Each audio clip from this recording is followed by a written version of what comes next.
Hello everyone, आप सब कैसे हैं। मैं उम्मीद करता हूं कि बहुत अच्छे होंगे और अपनी पढ़ाई को बहुत अच्छे से कर रहे होंगे। मैं Akash Kumar Bhadana ICT virtual classroom में आपका बहुत बहुत स्वागत करता हूं मेरे प्यारे बच्चों।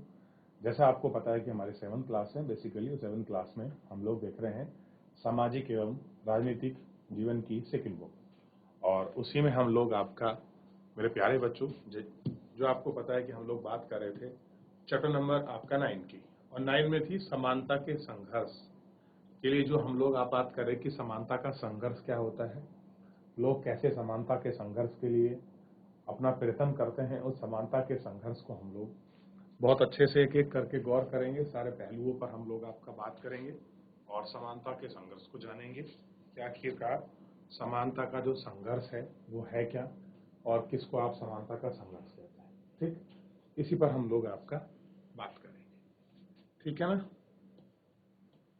देखिए, तो हमने एक एक चीज इसमें पूरे चैप्टर में बहुत अच्छे से गौर करके हमने इसको पढ़ लिया, इसको हमने देख लिया। एक एक करके सारी चीजों पर हमने विचार किया कि समानता का संघर्ष क्या है, किनको आप समानता के संघर्ष में आपका देखते हैं, ठीक, और कैसे आप इनको मेजर करते हैं। इस चीज पर हमने बहुत अच्छे से आपका गौर करी और इनको एक एक करके बहुत हमने अच्छे से देख भी लिया।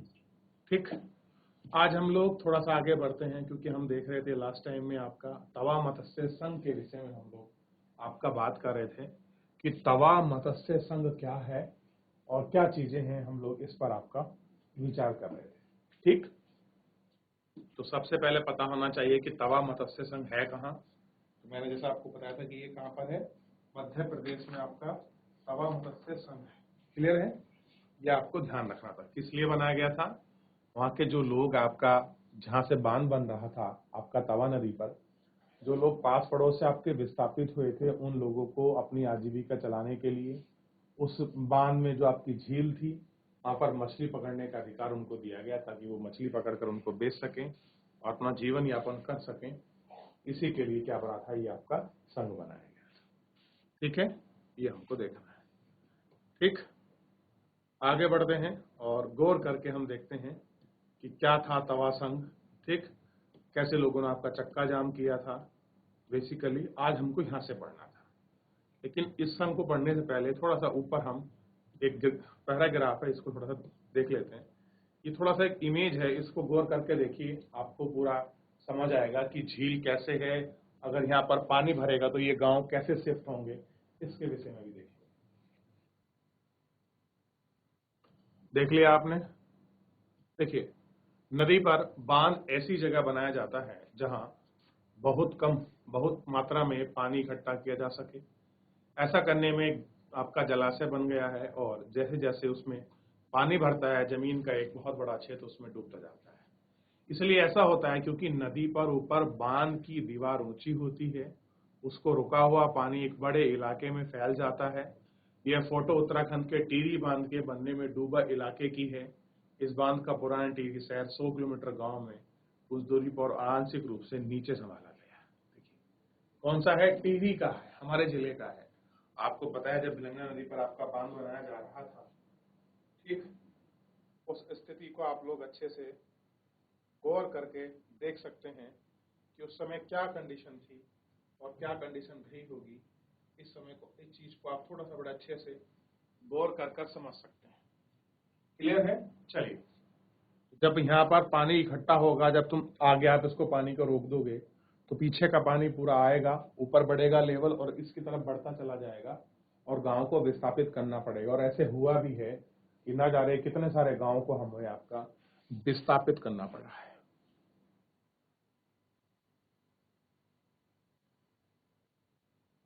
अब है आपका,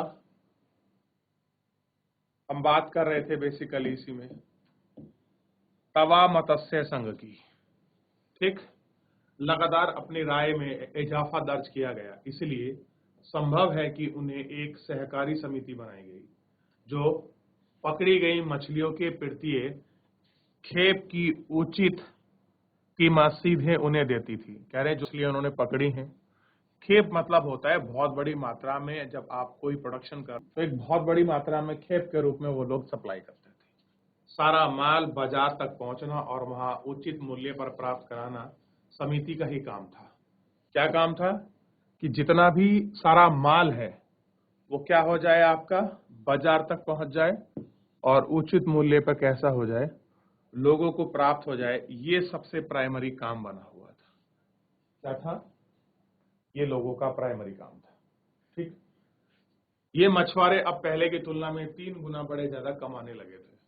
यानी कि पहले जो इनकम हो रही थी उससे 3rd टाइम 3 गुना ज्यादा वहां उनको प्रॉफिट हो रहा था और उसी पर लाभ कमाने लगे थे। तवा मत्स्य संघ ने जाल खरीदने और रख रखाव की जरूरत के लिए मछुआरों को ऋण देने की व्यवस्था कर दी। इसी ने आपका संघ बनाया कि जो लोग गरीब हैं उनको जाल चाहिए और अन्य चीजों के रख रखाव के लिए आपका ऋण की जरूरत होगी, तो ऋण भी क्या करेगा, ये संघ आपका प्रोवाइड करेगा। यानी कि संघ केवल अधिकारों की हित न कर कर मछुआरों के आर्थिक रूप से भी हित करने में आपका सक्षम हो रहा था, सशक्त हो रहा था। ये आपको ध्यान देना होगा। यानी कि तवा मत्स्य संघ कुल मिलाकर जिस लेवल पर उसको काम करना चाहिए था उसी स्थिति में यथार्थ रूप में ये संघ क्या कर रहा था, काम कर रहा था, जो एक बहुत बड़ी उपलब्धि के रूप में आपके और हमारे सामने निकल कर आ रहा था। ठीक, मछुआरे के लिए अच्छी आमदनी प्राप्त करने के साथ साथ तवा मत्स्य संघ इस बात की भी व्यवस्था की गई थी जलाशय में मछलियों को ठीक ठाक ढंग से पालने की स्थिति मिले। टीएमएस ने सभी के सामने यह बात सिद्ध कर दी कि लोगों को जब आजीविका का अधिकार मिलता है तो वह अच्छे प्रबंधन के गुणों से आपका परिचय देते हैं। क्या जब उनको चीजें सही मिलती है तो वो लोग क्या करते हैं, अपने अच्छे गुणों का जो क्या है आपका परिचय देते हैं। क्या करते हैं, जो उनके अपने अच्छे गुण हैं वो उनको परिचय देते हैं। ठीक है, चलिए, यह प्रस्तुत गीता विनिमक महाजन सूचना के अधिकार का एक भाग। आप कह रहे हैं जानने का हक। मेरे सपनों को यह जानने का हक है रे, क्यों सदियों से टूट रहे हैं, इन्हें सजाने का नाम नहीं है। मेरे हाथ में ये जानने का हक नहीं है रे, क्यों बरसों से खाली पड़ा है रे, उन्हें आज भी काम नहीं है। मेरे पैरों को यह जानने का हक नहीं है, क्यों गांव चलना पड़ रहा है, क्यों बस का निशाना नहीं है। मेरी भूख को जानने का हक नहीं है, क्यों गोदाम में सड़ते हैं दाने, मुट्ठी भर धान अन्य। मेरी बूढ़ी माँ को यह जानने का हक नहीं है रे, क्योंकि गोली नहीं सुई दवा खाने पट्टी का सामान है रे। मेरे बच्चों को यह जानने का हक है रे, क्यों रात दिन करे मजदूरी, क्यों साल मेरी गांव नहीं रे। अब एक उन्होंने अपनी कविता लिखी है और उसको प्रदर्शित किया है कि जानने का हक, कि उनकी जानने का हक कैसा है, क्या है, उन्होंने उस चीज को आपका डिफाइन किया है। ठीक, कि मेरा जानने का हक क्या है रे।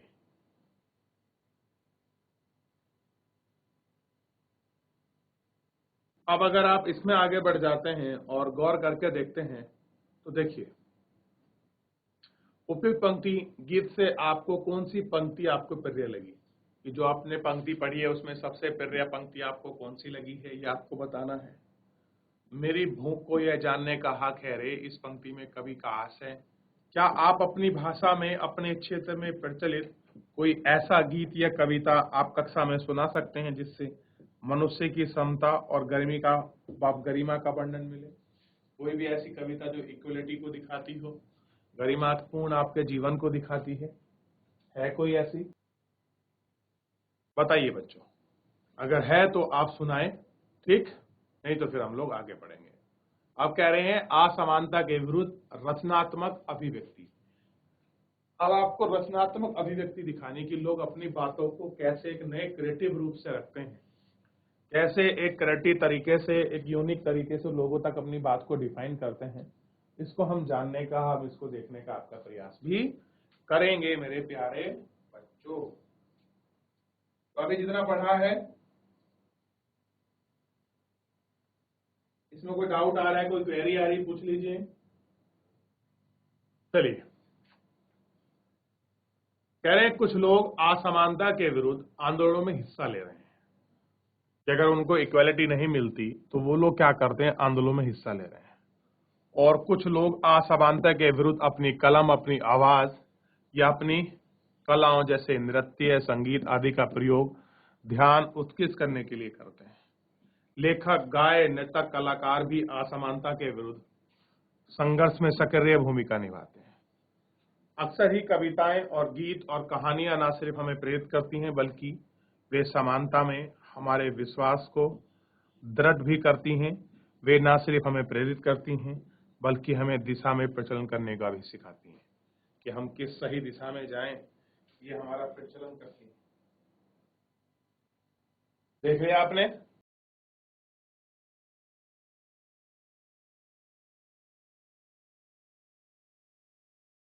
भारत का संविधान एक जीता हुआ दस्तावेज है। कैसा है? भारत का जो एक संविधान है, ये जीता हुआ दस्तावेज है। ठीक, न्याय के लिए, किसी आंदोलन और समानता के लिए गीत और कविता की तमाम प्रेरणाओं के पीछे एक भाव होता है, वह मनुष्य की समता का ही होता है। आप ये भी जानते नहीं हैं कि भारत का संविधान हम सबको समान मानता है। कह रहे हैं कि जो भारत का संविधान है वो क्या करता है? हम सबको आपका समान मानता है। ठीक, और देश में समानता के लिए चलने वाले आंदोलनों और संघर्ष में अक्सर संविधान के आधार पर ही समता और न्याय की बात करते हैं। क्या करते हैं? सबको एक साथ न्याय मिले, जस्टिस मिले, ऐसी बात करते हैं, और समता की हम लोग आपका बात करते हैं। क्लियर है? तो ये कहां वर्णित है? हमारे संविधान में। और बहुत सारी ऐसी तमाम आपकी कविताएं हैं जो हमको प्रेरणा देती हैं और एक भाव देती हैं। क्या करती हैं? एक तमाम ऐसे प्रेरणा और भाव हमको देती हैं। क्लियर है? ये थोड़ा सा हमको इस पे समझना चाहिए। ठीक, कि संविधान में हमारे लिए हमने पढ़ा है कि जो आपका तवा मत्स्य संघ के जो मछुआरे हैं, उन मछुआरों की आशा का आधार संविधान का के आपके प्रावधान है। क्या है? हमारे कॉन्स्टिट्यूशन में कुछ ऐसे प्रोविजन किए गए हैं जो सबके लिए इक्वली बेस आपका प्रोवाइड कराते हैं। अपनी बातचीत में लगातार संविधान का जिक्र करने से वे ऐसे जीते हुए दस्तावेज की तरह उपयोग करते हैं जो हमारे जीवन में सचमुच का अर्थ रखते हैं। कह रहे हमारे कॉन्स्टिट्यूशन में जो ऐसे प्रोविजन हैं जिनका संविधान में जिक्र किया गया है, हम उनको इस तरह से उपयोग करते हैं कि मान लीजिए कि हमारे जीवन में वो सचमुच का उनका कोई मीनिंग है, कोई अर्थ है, जो हम उनको रखते हैं, जो हमारे जीवन में सचमुच का अर्थ रखते हैं। लोकतंत्र में कई व्यक्ति और समुदाय लगातार इस दिशा में कोशिश करते रहते हैं कि लोकतंत्र का दायरा बढ़ जाए और अधिक से अधिक मामलों में समानता लाने की जरूरत को स्वीकार किया जा सके। किस पर हम लोग फोकस कर रहे हैं? इक्वेलिटी पर। ये क्या हो? इक्वेलिटी को स्वीकार किया जा सके, एक्सेप्ट किया जा सके, ज्यादा से ज्यादा लोग क्या हो सकें, अधिक से अधिक लोग क्या कर सकें, आपका जुड़ सके कि समानता क्या है। इक्वलिटी किसको कहते हैं? लोगों में समानता की भावना जागृत हो, सब समान है, चाहे कोई स्त्री हो, पुरुष हो, किसी भी जन्म स्थान पर आपका पैदा हुआ हो, कहीं का भी हो, लेकिन भारत का नागरिक होना चाहिए, उसके लिए कंडीशन। ठीक, और सब लोगों को समान जीवन जीने का अधिकार भी आपका प्राप्त करता है। जैसे हमने पढ़ा था कि मताधिकार, वोट देने का राइट है, चाहे कोई गरीब हो, व्यक्ति हो, अमीर हो, कोई देश का प्रधानमंत्री हो, राष्ट्रपति हो, कोई भी हो, सबके वोट की वैल्यू कैसी है? इक्वल है, एक समान है। तो हमने उस दिशा में भी देखा। और तवा मत्स्य संघ के आधार को भी हमने पढ़ा कि किस बेस पर उन्होंने संविधान का हवाला देते हुए अपना तवा मत्स्य संघ को बनाया था और जिस तरह से वो काम कर रहा था, इसको भी हमने पिछले लेक्चर में पढ़ा था। थोड़ा आगे बढ़ते हैं और आगे देखते हैं कि समानता का मूल्य लोकतंत्र के केंद्र में है। अगर हम जिस समानता की बात कर रहे हैं, जिस इक्वलिटी की हम लोग बात कर रहे हैं, अगर हम उसके मूल्य की बात करें तो उसका जो मूल्य है वो किसमें है? जो हमारी आपकी डेमोक्रेसी है, जो हमारा लोकतंत्र है, उसके केंद्र में। लोकतंत्र का मतलब क्या है? लोग मतलब आपके पीपल, यानी कि जनता। तंत्र मतलब सिस्टम, यानी कि जहां लोगों का तंत्र हो, लोगों का शासन है, वही तो लोकतंत्र है। ठीक, तो उसके केंद्र में क्या है? आपका समानता का मूल्य है, सब इक्वलिटी है। इस पुस्तक में हमने ऐसे कुछ मुद्दों को देखने का प्रयास किया है जो लोकतंत्र के इस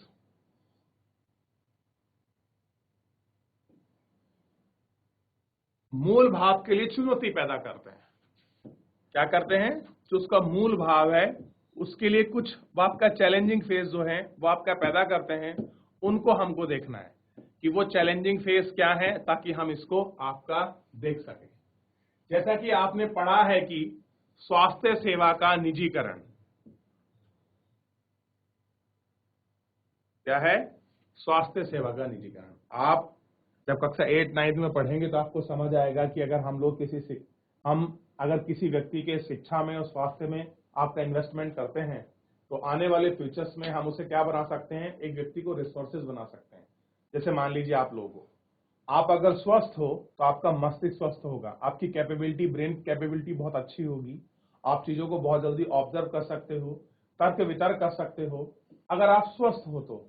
और स्वस्थ होने का क्या आपका दायरा होगा कि आपके पास पड़ोस में सफाई हो, स्वच्छता आपके पास रखा जाए, आपको पीने के लिए स्वच्छ पानी मिले, वातावरण साफ सुथरा हो, जब कभी आप बीमार हो तो आपके लिए अस्पताल सुविधा आपके मुहैया कराया जाए, और किस लेवल पर? एक ऐसी वहनीय खर्चा जिसको आपका परिवार या आप लोग उठा सकें। लेकिन अब क्या हो रहा है कि जो हमारी हेल्थ सर्विस है वो किसके पास जा रही है? प्राइवेट सेक्टर के पास जा रही है, निजीकरण। एक समय था कि डॉक्टर सरकारी अस्पताल में आप जाइए, आज आप 10-20 रुपए का पर्चा बनवाते हैं, डॉक्टर अपना प्रिस्क्रिप्शन लिखता है और आप जाकर सस्ती उचित रेट पर आप दवाई खरीद लेते हैं। वही काम अगर आप किसी निजी अस्पताल में करवाओगे तो कम से कम 300-500 रुपए का डॉक्टर की फीस होती है, कंसल्टेंट फीस। उसके बाद वो अपने मेडिकल पर भेजता है और बहुत महंगा हमको दवाई खरीदनी पड़ती है। तो जिस तरह से हेल्थ में आपका प्राइवेटाइजेशन आ रहा है, ये भी एक थोड़ी सी आपकी समस्या है। संचार यानी कि जो आपके मीडिया हैं उस पर भी व्यवसायिक घरानों का आपका दबाव बढ़ रहा है। अब देखिए, संचार में आपका कुछ भी हो सकता है, खास करके मीडिया, टेलीविजन, टेलीफोन, इन सब की बात कर रहे हैं हम लोग। इन पर क्या है? व्यवसायिक घराने यानी कि जो आपका बिजनेस क्लास फैमिली है ना, उन्हीं का दबाव बढ़ रहा है। वही क्या है?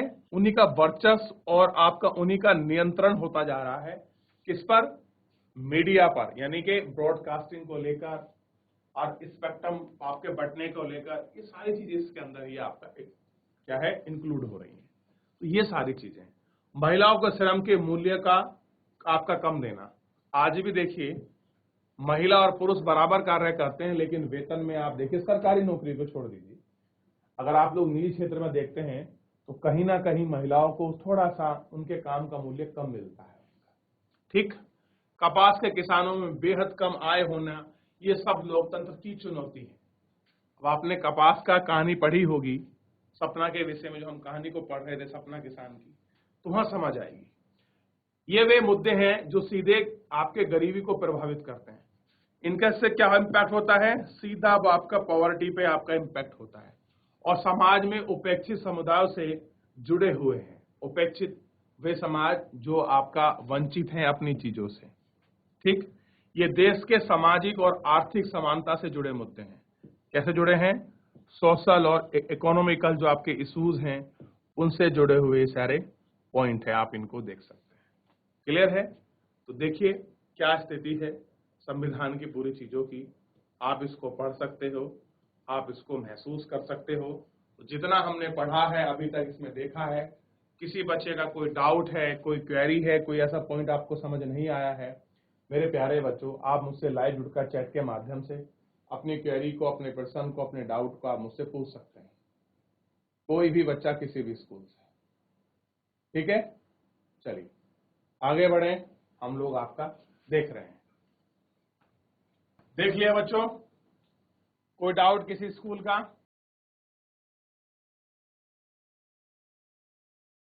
जीआईसी कुंभीचोड़, कोई एक बच्चा माइक ले ले जीआईसी कुंभीचोड़ से, हम लोग आपका बात करेंगे।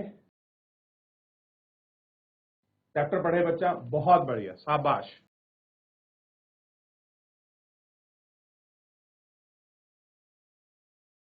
Good morning sir. Very good morning. क्या नाम है आपका? सृष्टि। सृष्टि। Yes sir. चलो। 2001 में लखनऊ में 1500 से ज्यादा लोग महिलाओं के खिलाफ हिंसा का विरोध करने के लिए एक जन सुनवाई में इकट्ठे हुए।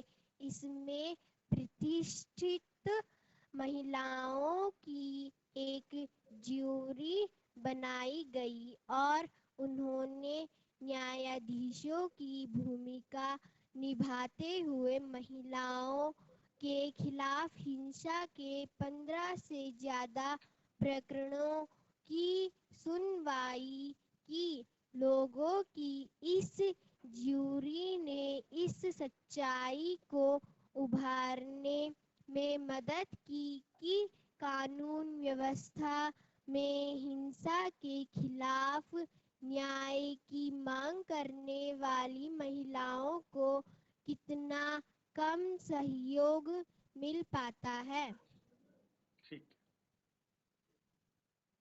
लोकतंत्र के लिए समता और उसके लिए संघर्ष एक महत्वपूर्ण तत्व है। व्यक्ति और समुदाय का स्वाभिमान और तभी बनी रह सकती है जब उसके पास अपनी और परिवार की सभी जरूरतें पूरी करने के लिए पर्याप्त संसाधन हो और उसके साथ कोई भेदभाव नहीं किया जाए। ठीक है, बहुत बढ़िया, शाबाश। क्या हो? कोई भेदभाव ना किया जाए।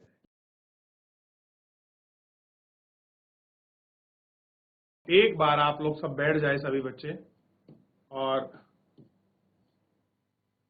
बैठ जाओ बेटे। चैप्टर समाप्त हो गया ऑलमोस्ट, बैठ जाइए आप। धन्यवाद आपका। चलिए, ये देखिए, कह रहे हैं कि 2011 में क्या होता है, लखनऊ में एक सम्मेलन हुआ और बेसिकली क्यों था, जो महिलाओं के खिलाफ हिंसा हो रही थी उसके विरोध में करने के लिए एक जन सुनवाई में लोग क्या हुए, इकट्ठा हुए।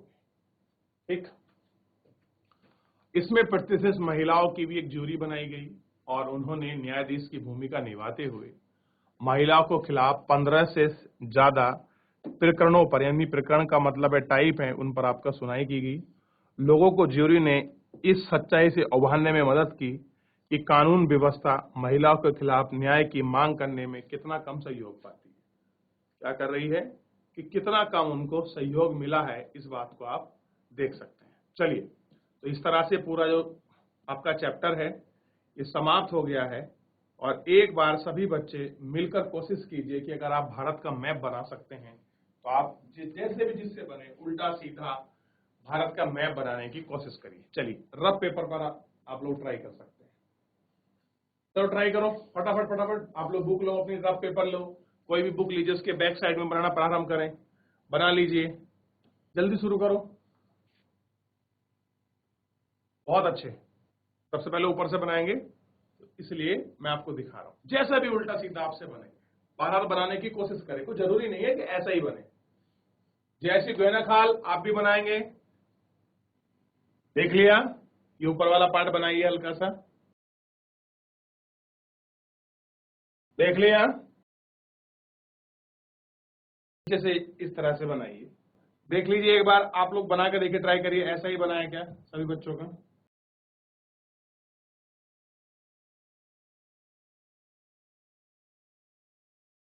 कितने बच्चों ने बना लिया? हाथ खड़ा करें। शाबाश, बहुत बढ़िया। कोई नहीं, कर दो खड़ा, जैसा भी बनाया आपसे उल्टा पुल्टा कोशिश तो करिए, ये बहुत बढ़िया बात है। चलिए, बहुत अच्छे, शाबाश। ऐसे मत दिखा इधर को बेटे, सामने दिखाओ, सामने करके भाई कुछ दिखाई भी दे कैमरे के आगे। चलिए मेरे प्यारे बच्चों, आपने मैप बनाया, बहुत अच्छी बात है। फिलहाल आज के लिए इतना ही, मिलते हैं नेक्स्ट लेक्चर में। तब तक अपना ध्यान रखिए, स्वस्थ रहिए और बहुत अच्छे से अपनी पढ़ाई करते रहिए। इसमें आपको उत्तराखंड को आपको बनाना है और देखना है। चलिए, धन्यवाद।